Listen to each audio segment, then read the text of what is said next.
I was at my lowest point in life, Ethan. I married Alice, my longtime girlfriend, when I was 26. We have supported one another ever since.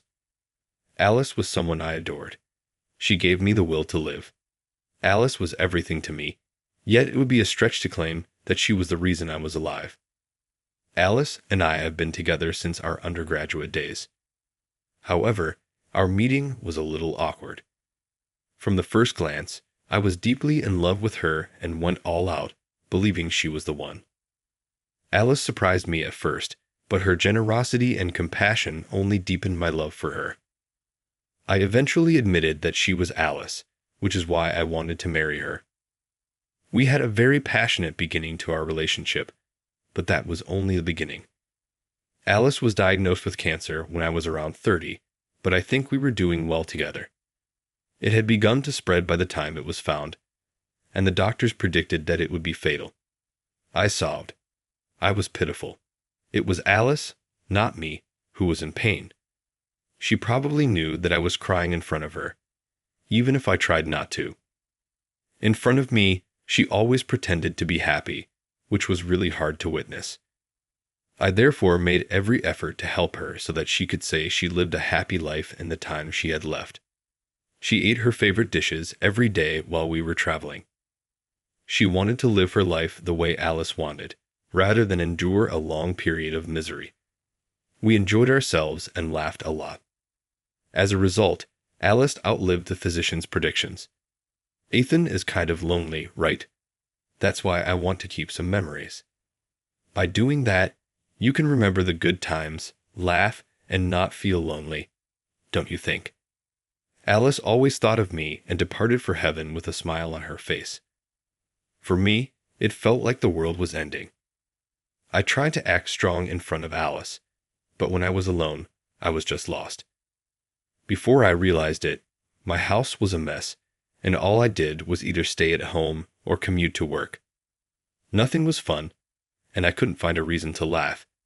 Every day, I felt like everything in life was over. But then a turning point came into my life. It was a month after Alice had passed away when I checked the mailbox after work. There was a letter from Alice. I was shocked. I hurriedly opened the envelope, and there were words written in Alice's handwriting. This letter is something I asked my parents to send after I am gone. If you're reading this, it means I'm no longer by your side. Knowing you, without me around, your room is probably a mess, and you're likely feeling down, aren't you? Thinking that, here's a surprise for you. A gift certificate for a stay at a spa resort I secretly bought. Use this to take a little break and refresh yourself. Oh, and you better use it. If you don't share a photo from the trip with me, I'll haunt you. By her bedside, the letter held Alice's thoughts and feelings. Alice had been thinking about what would become of me after she was gone. That's why she prepared such a thing for me. Alice. I was touched by her kindness. Tears welled up in my eyes. There's no way to thank or repay her. Now the thought makes tears flow uncontrollably. Sniffling, I opened another piece of letter. However, instead of a letter filled with words, in the center of the paper, it read, "Being by your side made me so happy. Thank you for enriching my life, filling it with love. I love you so much, Ethan." The stationery was slightly crumpled with visible tear stains. I couldn't help but cry. Crying and crying and crying. The one who should be thanking is me.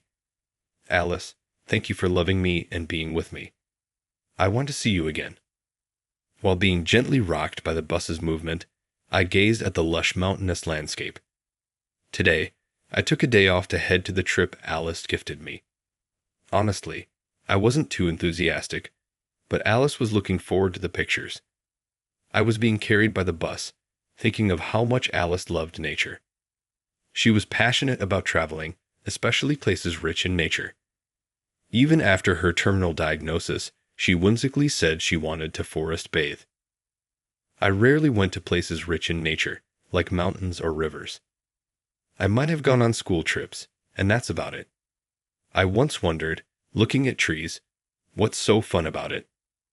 But after being with Alice and experiencing nature, I was touched by the earth's bounty and the beauty of nature. It's a view you can't find in the city. There's a sense of escapism, and before I knew it, I began to appreciate nature. While much of the view from the bus was shades of brown and green, occasionally rivers and campsites came into view.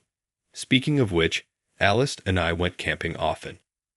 When she first suggested camping, gathering the gear and all was a bit of a hassle, but it was fun. Struggling to light a fire, cooking the barbecue, getting overly excited over small things, and laughing together.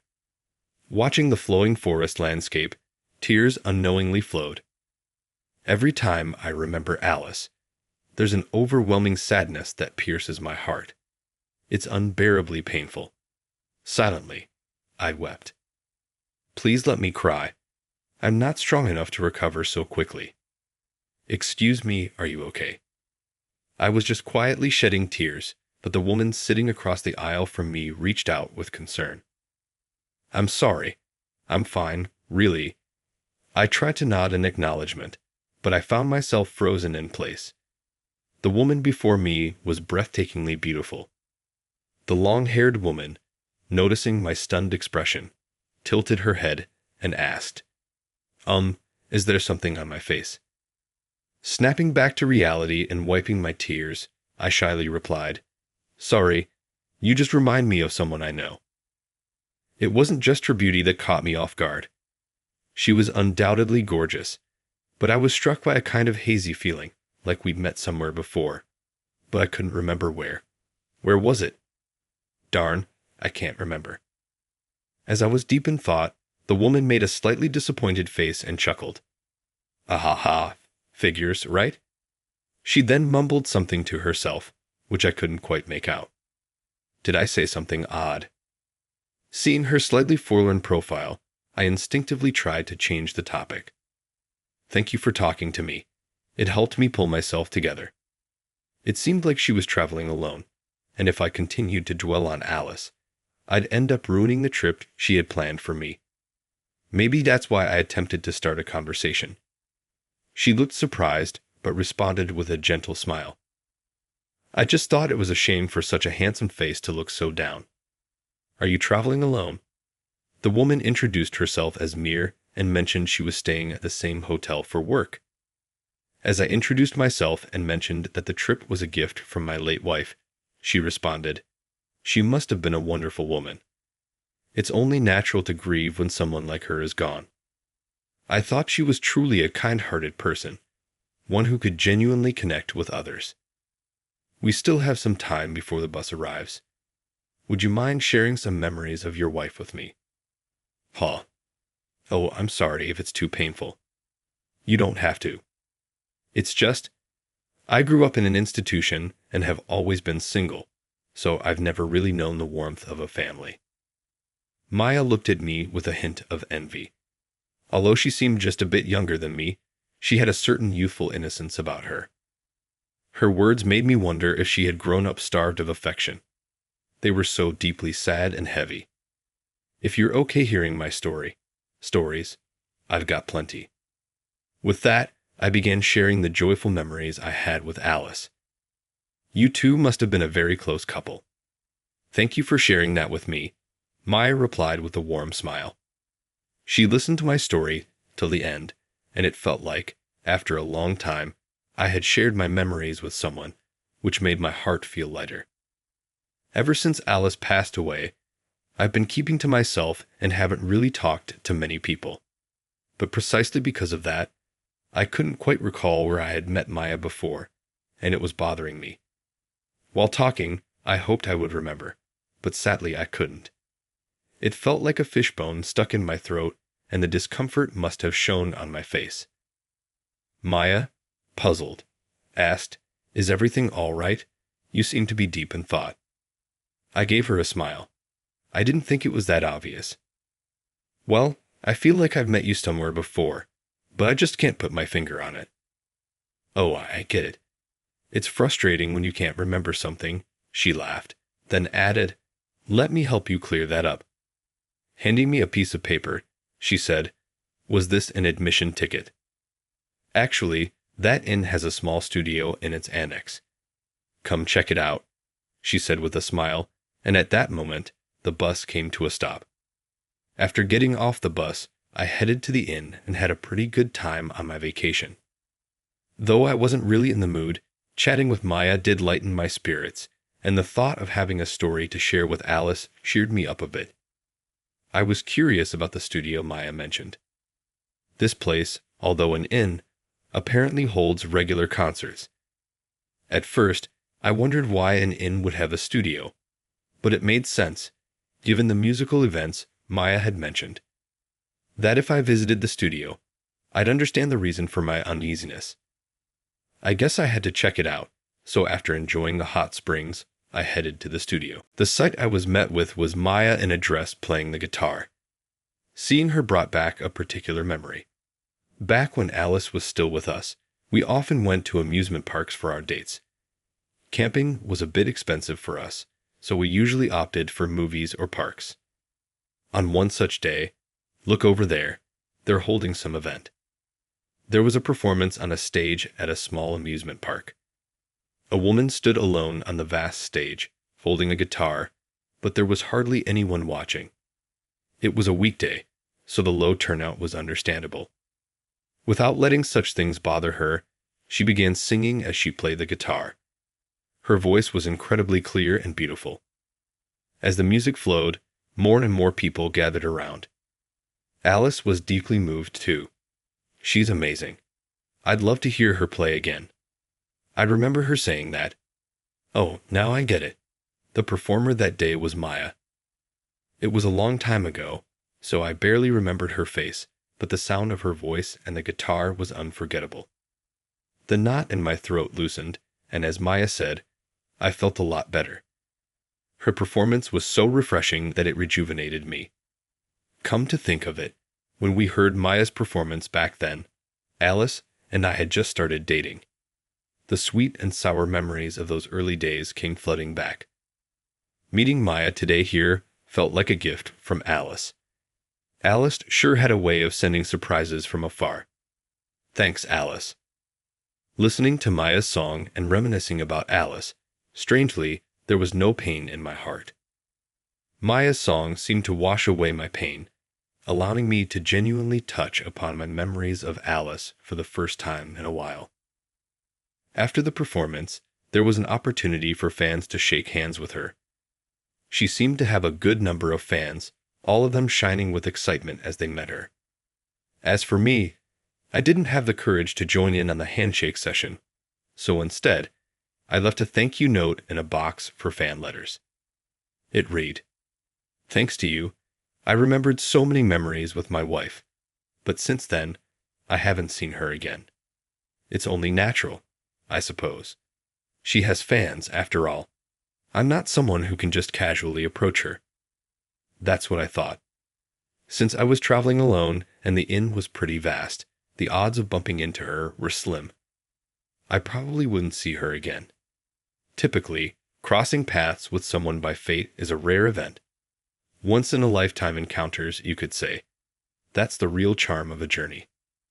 But then, surprisingly, never would I have imagined meeting you on a blind date. I was shocked, too. Haha. 2 years later, I ran into Maya, and it was on a blind date. She had cut her long hair for a blind date photo, and I didn't recognize her at first. By the way, the blind date was pretty much forced upon me by a friend. Rather, I was tricked into coming here. At first, my friend told me, "There's a beautiful woman. She's still young. You should start over." But unfortunately, I wasn't considering remarriage. I vaguely declined when the topic seemed to lean towards a blind date, but then I was invited to a casual get-together. Unlike a formal blind date, there's an easy way out of a social gathering, and I felt bad constantly turning down my friends' invitations. So I thought, just this once, I'd go. But when I accepted the invite, I was completely set up. He'll pay for this later. When I found out the other person was Maya, things felt different. With her, I actually wanted to chat a bit. "I thought you're a celebrity, Maya. I assumed you'd have tons of people wanting to date into your life. Well, I don't really have that many fans. It's just that my mentor is quite famous, and people come to see me because of their name. Besides, I don't really see myself marrying a fan. It seemed like she was incredibly popular at that concert, but apparently, it just looked that way. Filling up that small studio doesn't make one famous. Moreover, Maya's main job isn't singing. She does it as a hobby. With such a beautiful voice, I honestly thought it was a waste that she wasn't singing professionally. But according to Maya, it's just a hobby so she can do it freely and enjoy it without any pressure. I guess there's something to be said about the pressures that come with going professional. Different strokes for different folks. Through these conversations, Maya and I grew closer. Turns out our connection was destiny. We began dating, and before we knew it, a year had flown by. We clicked in many ways. We rarely fought, and our relationship was smooth. Perhaps our compatibility was spot on, or maybe it was all thanks to Alice. I felt as though Alice had guided me toward Maya. I was genuinely keen on pursuing a relationship with Maya, but I did wonder.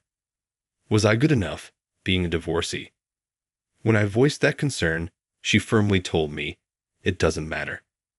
I want to be with you, Ethan." Hearing her say that made me really want to be with Maya forever. Of course, I hadn't forgotten about Alice. I never could, but if I kept living in the past, I felt like Alice would scold me. She'd probably tell me to pull myself together. So, I decided to move forward. Will you marry me? My second marriage proposal in life. I knelt before Maya, presenting a small ring and flowers. She broke into a big smile, joyfully saying, "I'd love to." As she accepted the ring, it felt incredible. I never wanted to experience that depth of sorrow again. Since Maya knew about Alice and my past, we get regular checkups together. Early detection increases the chances of a cure after all. And we didn't have a wedding ceremony. It was Maya's wish. Your wedding with Alice is a precious memory. I wouldn't want to overwrite that, she said. She was so considerate. However, every girl dreams of a wedding ceremony, so as a small gesture, I surprised her with a photo shoot in wedding attire. She was absolutely thrilled, saying, "This will be a memory to cherish forever." She seems really delighted to see Maya wearing that dress and grinning brightly. My heart grew just looking at her. "Hey, Alice, if I told you I got remarried, would you be mad at me?" "No. Knowing you, you would most likely reprimand me in my dreams if you ever caused Maya to cry. Avoid causing your wife to cry." Alice was somehow responsible for the connection between Maya and myself. Everything is good now since I will always treasure this relationship. I apologize for causing so much anxiety. I was able to go on because of Alice. I plan to give Maya everything I couldn't give Alice. I think that would be my way of giving back to Alice for mentoring me and to Maya for entering my life.